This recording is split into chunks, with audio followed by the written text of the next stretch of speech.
Bismillahirrahmanirrahim. Nahmaduhu wa nusalli ala rasulihil karim, amma ba'd. Hadirin yang mulia, dengan keberkahan khatmun nubuwah, Allah subhanahu wa ta'ala telah menjadikan umat ini sebagai penanggung jawab atas usaha baginda Nabi Muhammad sallallahu alaihi wasallam. Maka setiap individu dari umat ini, siapa saja yang telah mengucapkan la ilaha illallah Muhammadur Rasulullah, dia adalah penanggung jawab atas usaha baginda Nabi sallallahu alaihi wasallam. Dan setiap individu dari umat ini diberikan tanggung jawab untuk seluruh umat. Jadi sebanyak mana manusia yang tinggal, yang hidup di muka bumi saat ini, semua mereka adalah tanggung jawab setiap kita. Dan kekurangan kita saat ini adalah, sudah berapa tahun berlalu dalam kehidupan kita saat ini, tapi sampai sekarang kita masih belum menyadari akan tanggung jawab kita. Dan kita tidak menganggap bahwasanya kerja ini bukan kerja kita, padahal ini adalah satu kerja yang sangat besar. Adapun mengurus keluarga, istri dan anak, mengurus pekerjaan dan kerja-kerja dunia lainnya, itu semua adalah pekerjaan yang kecil. Dan maksud, tujuan dan usaha baginda Nabi sallallahu alaihi wasallam ini adalah satu usaha dan kerja yang sangat besar, yang paling tinggi. Semua pekerjaan-pekerjaan keduniaan adalah pekerjaan yang kecil, dan kerja agama inilah kerja yang besar. Dan usaha agama adalah bagaimana supaya agama ini wujud dengan sempurna di seluruh alam. Dan usaha agama itu sendiri supaya hidup di seluruh dunia. Dan bagaimana setiap orang-orang Islam mengamalkan agama secara sempurna. Bagaimana seluruh perintah-perintah Allah Subhanahu wa taala dan cara hidup baginda Nabi Muhammad sallallahu alaihi wasallam, setiap sunnah-sunnah beliau ini hidup dan diamalkan oleh seluruh manusia di seluruh dunia. Dan setiap orang Islam, baik laki-laki ataupun perempuan, bagaimana mereka bisa mengamalkan sunnah baginda Nabi sallallahu alaihi wasallam di wajah laki-laki supaya wujud sunnah Nabi sallallahu alaihi wasallam. Kemudian wanita-wanita jika keluar rumah maka dengan menutup aurat dengan sempurna dan menggunakan niqab. Bagaimana setiap orang-orang Islam bisa mengamalkan seluruh perintah Allah dan sunnah baginda Nabi sallallahu alaihi wasallam. Inilah usaha yang mesti kita wujudkan, yang mesti kita jalankan. Dan bagaimana setiap orang Islam bisa menjadi orang yang buat usaha atas agama. Dan Allah Subhanahu wa taala telah menjadikan laki-laki sebagai penanggung jawab untuk usaha ini. Begitu juga dengan perempuan. Mereka pun dijadikan oleh Allah Subhanahu wa taala sebagai penanggung jawab untuk buat usaha. Maka ini adalah tanggung jawabnya laki-laki dan juga tanggung jawab setiap wanita. Dan ini bukan hanya tanggung jawab laki-laki saja. Karena di zaman baginda Nabi sallallahu alaihi wasallam, beliau sendiri buat usaha ini. Kemudian pengikut-pengikut beliau, orang-orang yang bersama dengan beliau, yakni sahabat-sahabat radhiyallahu anhum, mereka pun buat usaha yang sama. Dan begitu juga dengan sahabiat, sahabat-sahabat wanita, mereka pun buat usaha. Mereka semua juga buat usaha agama. Dan pada zaman itu, usaha agama di kalangan wanita tidak ada kekurangan. Jadi sebagaimana laki-laki mereka memikirkan untuk seluruh umat, seluruh manusia, demikian juga wanita mereka pun berpikir untuk seluruh manusia, seluruh umat. Dan pada masa itu laki-lakinya keluar di jalan Allah Subhanahu wa taala untuk buat usaha atas agama sampai ke benua-benua dan negara-negara yang berbeda. Begitu juga dengan wanita mereka keluar di jalan Allah Subhanahu wa taala dengan mahram mereka masing-masing, dengan suami mereka, dengan saudara laki-laki mereka, sampai ke negara-negara jauh. Akan tetapi yang paling banyak rombongan dikirim adalah rombongan laki-laki, karena dalam setiap rombongan laki-laki tidak semuanya ada wanita yang menyertai mereka. Ada sebagian yang membawa wanita mereka dan sebagian tidak. Dan baginda Nabi sallallahu alaihi wasallam sendiri setelah hijrah, kemudian beliau setiap kali keluar di jalan Allah Subhanahu wa taala senantiasa membuat undian kepada istri-istri beliau sebelum berangkat keluar di jalan Allah. untuk menentukan siapa yang ikut dengan saya pada safar ini. Walaupun Rasulullah sallallahu alaihi wasallam tidak diwajibkan untuk buat undian seperti ini, dan beliau tidak diperintahkan untuk buat undian seperti ini, akan tetapi untuk menghibur hati istri-istri beliau, maka beliau buat undian seperti ini. Dan nama siapa saja yang keluar ketika undian nanti, maka dialah yang akan dibawa serta oleh baginda Nabi sallallahu alaihi wasallam keluar di jalan Allah. Dan Sayyidah Aisyah radhiyallahu ta'ala anha, Ummul Mukminin, dua safar beliau yang begitu masyhur dan terkenal, yang mana pada safar beliau yang pertama bersama Rasulullah sallallahu alaihi wasallam, ketika itu kalung beliau hilang di dalam perjalanan, maka kemudian terjadilah peristiwa yakni peristiwa fitnah, yang mana orang-orang munafik ketika itu berusaha memfitnah beliau, na'udzubillah.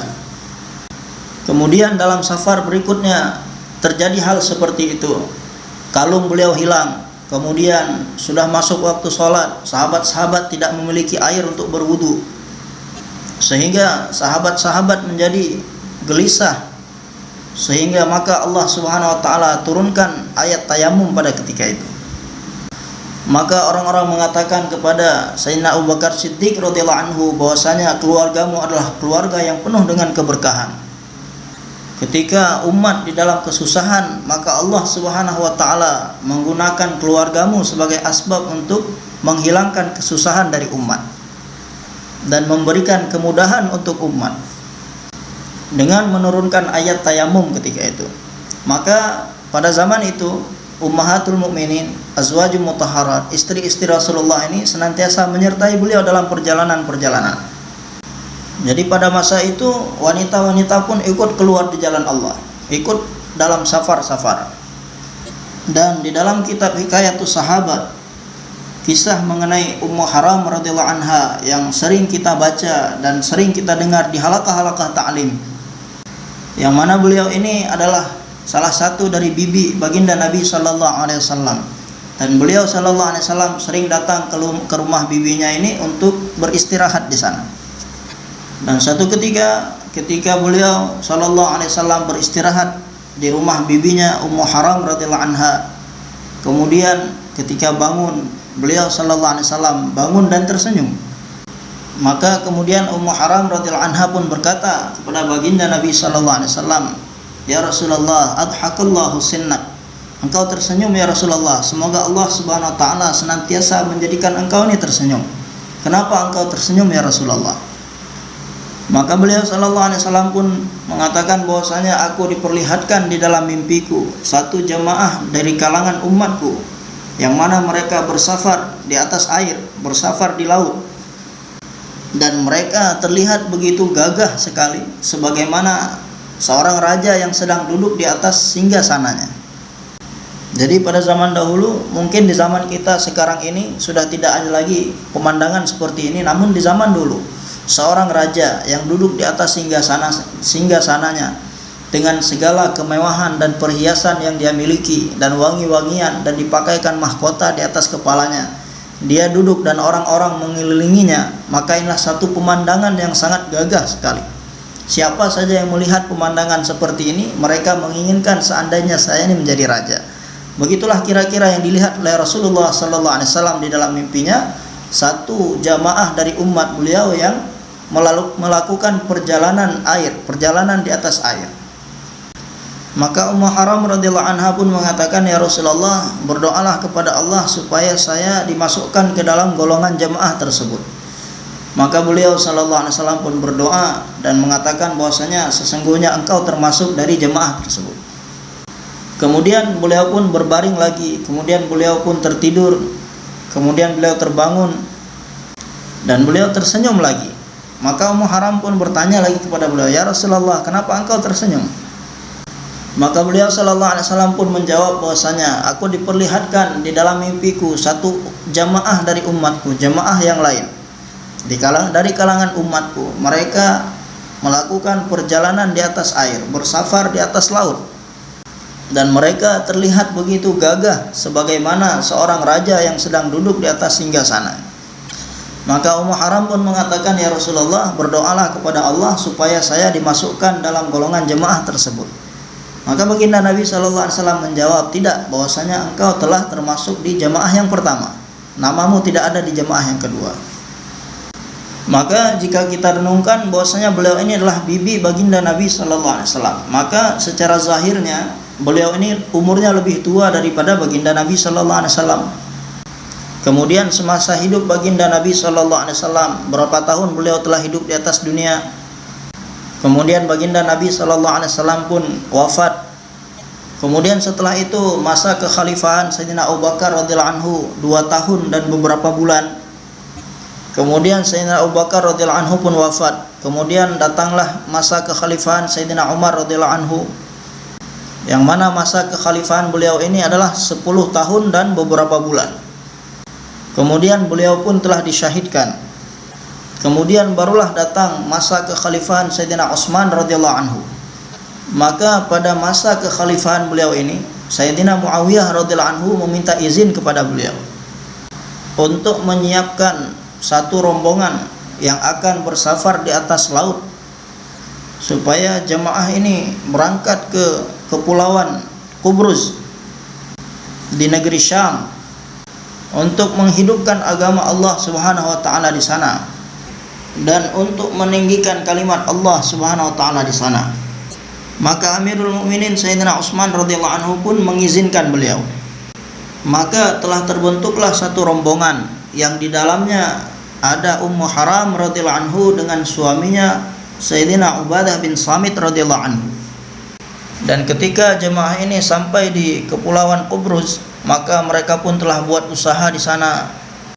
Dan setelah mereka selesai buat usaha di kepulauan tersebut, maka ketika mereka akan kembali, Sayyidah Ummu Haram radhiyallahu anha ketika itu menunggangi bagalnya dan menuju ke arah pantai, sehingga apabila sampai di laut nanti, di pantai nanti, beliau pun bisa menaiki kapalnya.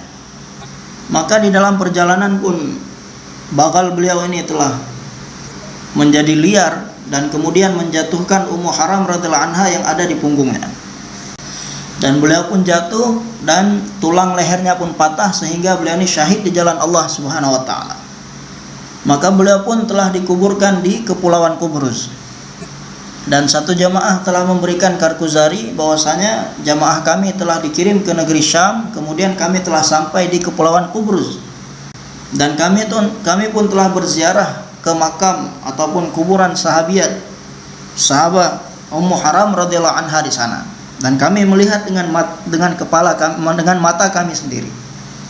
Sampai hari ini kuburan beliau masih terjaga di sana, masih terawat. Dan di kubur beliau tertulis, hadza qabru imra'atin salihah Ummu Haram radhiyallahu anha. Ini adalah kubur wanita solehah Ummu Haram radhiyallahu anha.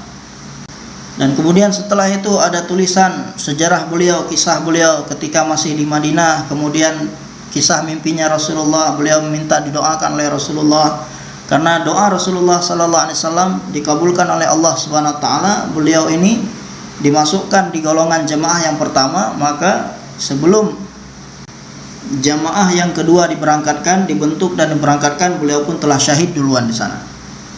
Dan beliau pun telah dikubur di kepulauan Qubrus.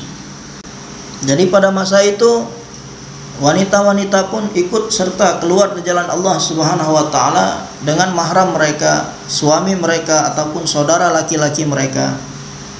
Maka Sayyidina Muawiyah bin Abi Sufyan radhiyallahu anhu telah berangkat membawa satu rombongan ke negeri Syam. Maka sesampai di sana, ketika itu beliau membawa istri dan saudara perempuannya. Dan saudara perempuan beliau adalah Sayyidah Ummu Hakam binti Abi Sufyan radhiyallahu anha. Jadi Sayyidina Muawiyah bin Abi Sufyan dan saudara perempuannya Sayyidah Ummu Hakam binti Abi Sufyan. Maka ketika sampai di sana atas kehendak Allah Subhanahu wa taala, saudara perempuan beliau ini pun sakit, kemudian wafat di sana, dan beliau pun dikuburkan di sana. Maka di kepulauan Qubrus sana ada kuburannya Ummu Haram radhiyallahu anha, kemudian kuburannya Ummu Hakam binti Abi Sufyan, dan beliau ini adalah adik perempuan dari Ummul Mukminin Sayyidah Ummu Habibah radhiyallahu anha. Demikian juga dengan Sayyidina Muaz bin Jabal radhiyallahu anhu, seorang sahabat yang sangat masyhur, yang mana beliau pernah diutus oleh Rasulullah sallallahu alaihi wasallam untuk mengajarkan agama di negeri Yaman. Dan kisah beliau ada di dalam kitab Fadilah Amal. Ketika Rasulullah sallallahu alaihi wasallam mengirim beliau, Rasulullah sallallahu alaihi wasallam bersabda, "Wahai Muaz, setelah kepulanganmu dari Yaman nanti mungkin engkau tidak akan menemui lagi aku, akan tetapi engkau bisa berziarah kepada kuburku." Maka Sayyidina Muaz radhiyallahu anhu pun menangis, dan Rasulullah sallallahu alaihi wasallam sendiri pun menangis.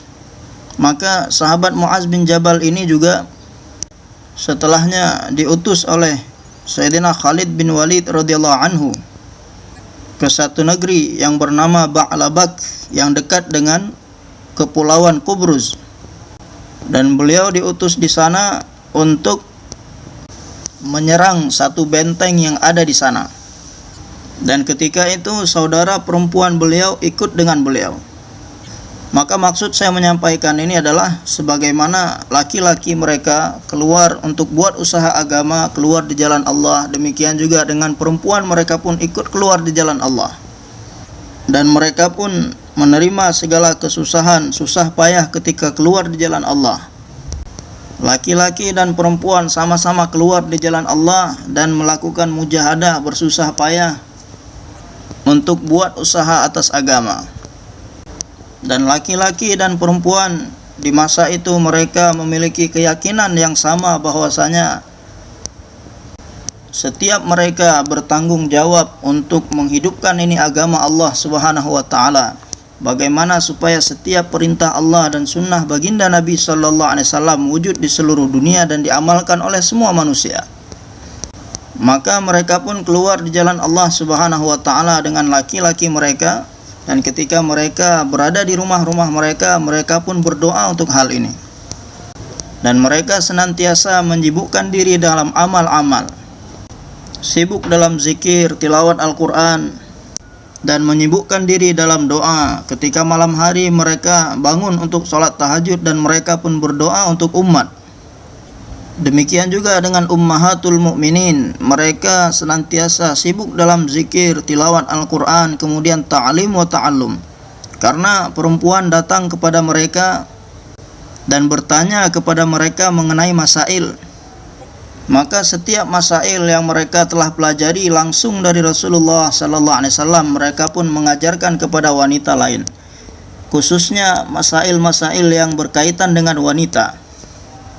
Demikian juga ummahatul mukminin senantiasa mengajarkan kepada wanita-wanita lain untuk buat ta'lim di rumah mereka. Dan banyak kisah-kisah sahabiat lainnya yang ada di Hikayatus Sahabah, sebagaimana tadi kisah Ummu Syarik radhiyallahu taala anha, demikian juga ada kisah Ummu Haram radhiyallahu anha, bahwasanya Ummu Syarik radhiyallahu taala anha senantiasa berdakwah ke rumah-rumah, berdakwah kepada setiap wanita-wanita yang ada di Makkah Mukarramah. Karena dakwah yang dibuat oleh Ummu Syarik radhiyallahu anha, sehingga lama-kelamaan orang-orang kafir Quraisy pun menyadari bahwasanya wanita-wanita mereka di rumah, pembicaraan mereka berubah sebagaimana orang-orang yang telah meninggalkan agama nenek moyang mereka. Jadi mereka dulu mengatakan kepada setiap orang yang masuk Islam bahwasanya mereka ini sudah tidak beragama lagi. Maka mereka pun berpikir, ini siapa yang mempengaruhi wanita-wanita kita di rumah, sehingga pemikiran mereka sudah berubah, pembicaraan mereka sudah berubah sebagaimana orang-orang yang tidak beragama. Maka setelah dicari tahu bahwasanya keluarlah nama Ummu Syarik radhiyallahu taala anha, maka mereka pun berkumpul bermusyawarah ingin memberikan hukuman ataupun siksaan kepada beliau. Mereka mengatakan bahwasanya perempuan ini telah merusak wanita-wanita kita. Karena Ummu Syarik radhiyallahu anha yakin bahwasanya ini adalah tanggung jawab saya untuk berdakwah kepada setiap wanita-wanita yang ada di kota ini, mengajak setiap mereka kepada Allah Subhanahu wa taala, dan mengajak mereka semua untuk menghidupkan sunnah baginda Nabi sallallahu alaihi wasallam dalam kehidupan mereka. Karena kebahagiaan seluruh manusia di seluruh dunia adalah sejauh mana mereka mentaati segala perintah Allah dan hidup sesuai dengan cara yang dicontohkan oleh baginda Nabi sallallahu alaihi wasallam. Maka setelah orang kafir Quraisy tadi berkumpul, maka diputuskanlah bahwasanya supaya perempuan ini kita keluarkan dari Makkah Mukarramah. Jadi di tempat mana dia ini menikah, maka kita kembalikan dia ke tempat asalnya. Dan kita keluarkan dia dari kota Makkah. Dan mereka telah menugaskan beberapa orang untuk membawa Ummu Syarik radhiyallahu anha ke tempat asalnya. Jadi pada masa itu orang-orang kafir menentang sahabat radhiyallahu anhum, dan mereka marah kepada sahabat-sahabat dikarenakan mereka ini buat dakwah. Padahal di Mekah ketika itu ada orang yang beragama lain selain mereka yang tinggal di kota Mekah, tetapi mereka tidak diganggu. Akan tetapi sahabat dan sahabiyat radhiyallahu anhum ajma'in, laki-laki dan perempuan, karena mereka ini senantiasa buat dakwah, sehingga membuat orang-orang kufar ini sakit hati kepada mereka. Dan Allah Subhanahu wa taala pun telah menghidupkan yang hak di tengah-tengah mereka, sehingga orang-orang batil pun merasa tersakiti, sehingga mereka marah kepada sahabat radhiyallahu anhum ajma'in, dan mereka pun menentang para sahabat. Dan jikalau Ummu Syarik radhiyallahu anha ketika beliau ditangkap oleh orang-orang kafir dan beliau mengatakan bahwasanya saya akan tinggalkan dakwah dan saya tidak akan mengulangi lagi perbuatan saya, maka beliau pun akan dilepaskan saat itu juga. Tetapi Ummu Syarik radhiyallahu anha meyakini bahwasanya ini adalah tanggung jawab saya. Saya harus buat dakwah. Karena beliau ini adalah seorang sahabiah. Walaupun beliau ini seorang perempuan, tapi beliau menyadari akan tanggung jawab beliau. Sehingga ketika orang-orang kufar Makkah ingin mengeluarkan beliau dari Makkah, maka beliau siap menerima itu. Beliau siap meninggalkan kota yang suci seperti itu. Akan tetapi beliau tidak bisa meninggalkan tanggung jawab dakwahnya. Karena dakwah ini adalah tanggung jawab yang Allah Subhanahu wa taala telah berikan pada saya.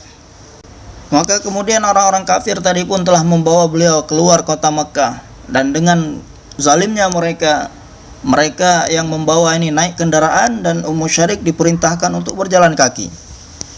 Seorang wanita yang lemah disuruh berjalan kaki di bawah terik matahari panasnya kota Makkah saat itu.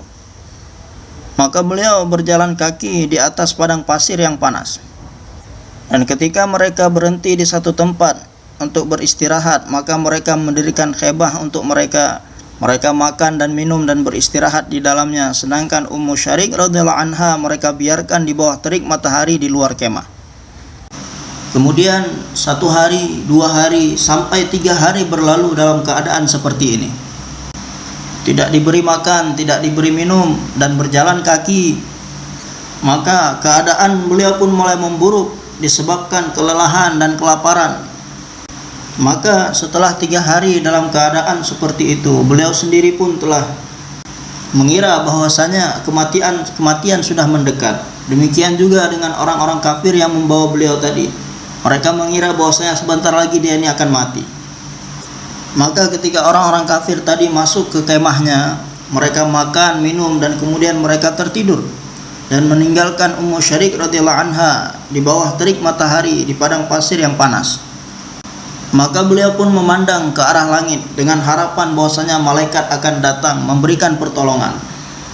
Maka jika seseorang mengamalkan agama, kemudian dengan keikhlasannya terus mengamalkan agama sehingga mendapatkan derajat istiqamah dalam mengamalkan agama, dan kemudian dengan berbagai macam rintangan dan cobaan, susah payah dalam mengamalkan agama, ujian datang dalam kehidupan, apabila seorang ini terus bersabar, maka Allah Subhanahu wa taala pun akan mengasihi hamba tersebut, dan Allah Subhanahu wa taala berikan pertolongan kepada hamba tersebut, dan akan membuka pintu pertolongan Allah Subhanahu wa taala. Maka kemudian apa yang terjadi? Allah tidak mengirimkan malaikat, tetapi Allah Subhanahu wa taala turunkan kepada beliau air yang sejuk dan segar langsung dari surga. Turunlah dari langit timba beserta talinya, pelan-pelan semakin mendekat kepada beliau. Dan beliau melihat kepada timba yang turun dari langit tersebut. Maka apabila timba tadi telah sampai di dekat beliau, maka beliau pun duduk. Yang tadinya berbaring, beliau duduk, kemudian beliau minum dari air dari timba tersebut. Maka sebagian dari air tadi mengenai pakaian beliau dan sebagian lagi jatuh ke tanah. Maka air yang jatuh ke tanah tadi telah menjadikan pasir yang panas tadi menjadi sejuk dan dingin. Dan air yang jatuh ke pakaian beliau yang tadinya beliau ini kepanasan sehingga menjadi hilang panasnya. Maka bagaimana kekuatan yang Allah letakkan pada air yang diturunkan dari surga tadi, setelah beliau minum dari air tersebut, hausnya pun hilang, laparnya pun hilang, dan rasa lelahnya pun telah hilang, sehingga beliau duduk dalam keadaan segar dan bertenaga kembali. Dan kemudian setelah kejadian ini beliau bercerita bahwasanya Allah berikan kekuatan pada air dari surga yang saya minum tersebut. Setelah saya minum mulai hari itu sampai mati, saya tidak merasakan kehausan. Allah Subhanahu wa taala telah hilangkan rasa haus untuk selama-lamanya kepada beliau. Walaupun saya sedang berada di bawah terik matahari yang panas di musim panas, tapi saya tidak merasa kehausan. Maka apabila seorang ini berkorban untuk agama Allah Subhanahu wa taala dan mengamalkan agama ini dengan berpegang teguh padanya, maka baru akan datang pertolongan dari Allah. Maka ketika orang kafir tadi bangun dengan anggapan bahwasanya mungkin wanita tadi telah meninggal, telah mati, maka kita akan kuburkan jenazahnya, jasadnya, kemudian kita kembali lagi ke Mekah. Namun ketika mereka keluar dari kemahnya, melihat Ummu Syarik radhiyallahu anha dalam keadaan sehat, dalam keadaan segar, maka mereka bertanya, "Wahai Ummu Syarik, dari mana kamu dapatkan makanan? Dari mana kamu dapatkan minuman? Dan nampaknya ketika kami tertidur tadi, kamu telah masuk ke dalam kemah kami dan mengambil makanan dan minuman kami." Maka Ummu Syarik mengatakan bahwasanya saya tidak masuk ke kemah kalian dan saya tidak mengambil makanan dan minuman kalian. Maka kalian bisa lihat sendiri kepada makanan dan minuman kalian apakah berkurang.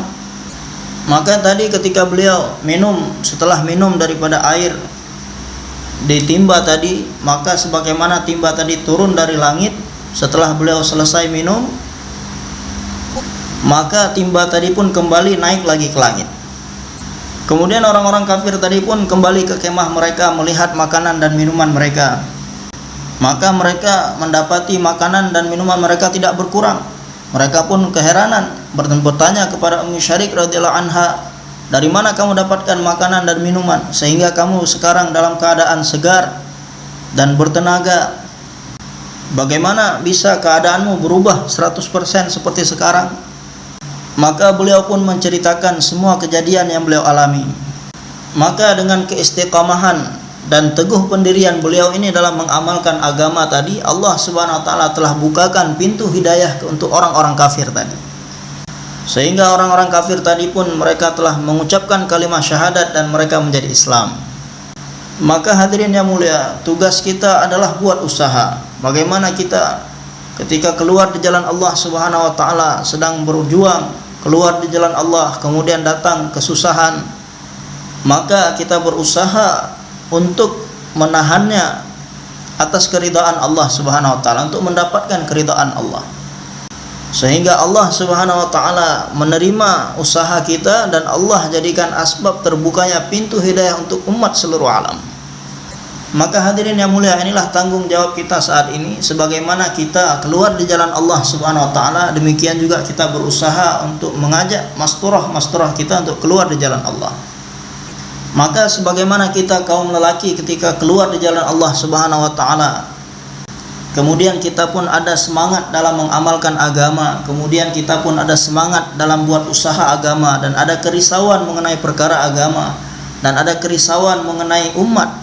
Demikian juga apabila perempuan ini kita bawa mereka keluar di jalan Allah Subhanahu wa taala, maka akan timbul semangat beramal dalam diri mereka, dan mereka pun akan bersemangat untuk berusaha, buat usaha atas agama, memikirkan agama dan memikirkan umat di seluruh alam.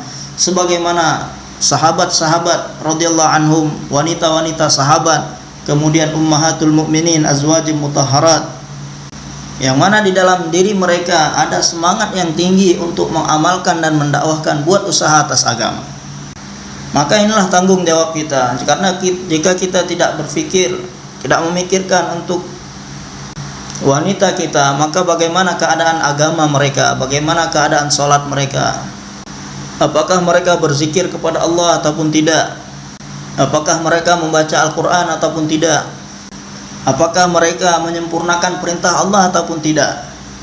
Maka hadirin yang mulia, jika kita ingin anak-anak kita di rumah supaya mereka ini menjadi orang yang taat dalam beragama, maka penting untuk kita berusaha bagaimana istri kita, wanita kita, menjadikan mereka ini orang yang mengamalkan agama, dan berusaha bagaimana wanita kita ada fikir agama. Karena laki-laki pagi dia keluar rumah untuk bekerja, kemudian sore hari dia pulang ke rumah, maka sepanjang hari anak-anak berada dengan siapa? Bersama siapa? Bersama ibu dan bersama saudara perempuan mereka. Maka apabila istri kita, anak perempuan kita, ibu kita ataupun saudara perempuan kita, mereka punya fikir agama, maka mereka pun akan bisa memberikan pengaruh supaya anak-anak nanti taat dalam beragama. Akan tetapi apabila kita tidak ada fikir untuk mereka dan kita tidak menimbulkan, berusaha mewujudkan semangat agama dalam diri mereka, maka di rumah kita pun tidak akan ada suasana agama, dan wanita-wanita kita pun tidak ada semangat dalam mengamalkan agama, dan akan memberikan pengaruh kepada anak-anak sehingga mereka pun malas dalam beragama. Karena setiap anak yang lahir ke atas dunia ini, dia terlahir dalam fitrah Islam. Kemudian ibu bapaknya yang akan menjadikan anak ini sebagai Yahudi ataupun Nasrani ataupun Majusi. Maka orang-orang tua kita mengatakan bahwasanya suasana yang ada di dalam rumah, apa suasana yang ada di dalam rumah, maka anak akan mengikuti suasana tersebut. Apabila di dalam rumah tadi suasana adalah suasana Yahudi ataupun suasana Nasrani dan suasana Majusi, maka akan membentuk pikiran-pikiran Yahudi, Nasrani, dan Majusi di dalam pikiran anak-anak. Jadi tidak mungkin di dalam satu rumah yang di sana hidup suasana Yahudi, kemudian anaknya menjadi waliullah, kecuali ketika Allah Subhanahu wa taala menampakkan kudratnya, kuasanya, inilah hal yang lain. Akan tetapi pada umumnya anak ini akan mengikuti setiap suasana apa yang ada di dalam rumah. Maka hadirin yang mulia, bagaimana kita menjadikan wanita-wanita kita menjadi orang yang taat dalam beragama, kita ajak mereka keluar di jalan Allah. Ini adalah perkara yang sangat penting. Dan bagaimana kita fikir wanita kita, dan kita fikirkan wanita seluruh umat di seluruh negara-negara, berapa banyak wanita-wanita Islam. Mereka ini semua adalah tanggung jawab kita. Jadi semua laki-laki adalah tanggung jawab kita, dan semua wanita-wanita adalah tanggung jawab kita, karena mereka juga adalah umat baginda Nabi sallallahu alaihi wasallam. Maka banyak permintaan-permintaan dari berbagai macam negara. Tuan-tuan, sebagaimana Tuan mengirim jemaah laki-laki ke negara kami, maka kami juga meminta supaya dikirim jemaah masturah kemari. Sehingga ketika wanita kami melihat wanita-wanita kalian memakai pakaian dengan cara agama, dan melihat wanita kalian mengamalkan agama, akan menimbulkan semangat untuk mengamalkan agama dalam diri wanita-wanita kami. Dan kami satu jemaah pernah dikirim ke Kirgistan. Kirgistan ini adalah satu negara bagian di Rusia. Lebih kurang 23 tahun yang lalu kami ke sana. Ketika itu masih ada Mufti Zainul Abidin Sahab, kemudian Haji Abdul Qadir Sahab, kemudian Bayi Muhammad Afzal Sahab rahmatullah alaihim, dan banyak lagi orang-orang tua kita dulu masih hidup dan sekarang mereka sudah meninggal. Semoga Allah Subhanahu wa taala tinggikan derajat mereka di sisinya. Maka jemaah kami datang ke sana, tinggal di satu masjid dan buat usaha di sana. Kemudian setelah asar kita buat jaulah, dan setelah maghrib kita buat bayan. Maka ketika itu ada seorang wanita, umurnya sudah tua, dengan memakai cadar dan kemudian menutup aurat sempurna. Dia duduk di samping masjid mendengarkan bayan. sampai bayan selesai. Maka setelah selesai bayan dan kemudian tashkil, maka kemudian wanita tua tadi pun berbicara. Dia mengatakan kepada jemaah bahwasanya orang-orang tua kalian mengirim jemaah laki-laki ke sini, sehingga laki-laki kami belajar agama dari kalian dan mereka pun ada semangat mengamalkan agama. Padahal kami perempuan ini juga adalah saudara Islam kalian. Maka kami mohon tolong sampaikan salam kami kepada orang tua kalian ketika kalian kembali ke Rewin nanti. Dan sampaikan kepada mereka bahwasanya kami perempuan di sini juga pun perlu kepada agama, supaya mereka mengirimkan wanita mereka ke sini, supaya wanita kami di sini bisa belajar agama dari wanita kalian. Siapa yang akan mengajarkan agama kepada kami wanita-wanita di sini? 70 tahun kami tertindas di sini, tidak bisa mengamalkan agama dengan leluasa. Yang mana pernah satu masa di negeri kami ini mengucapkan nama Allah, menyebutkan kalimat syahadat, ini adalah satu kejahatan yang besar dianggap oleh pemerintah. Dan orang tersebut akan dimasukkan ke dalam penjara untuk jangka waktu yang begitu lama. Maka kemudian setelah itu jemaah ini kembali ke Pakistan, kembali ke Rewin. Ketika jemaah ini datang, maka dengan kekuasaan Allah Subhanahu wa taala ternyata ketika itu sedang ada musyawarah bulanan. Dan semua orang-orang tua kita sedang berkumpul di Rewin.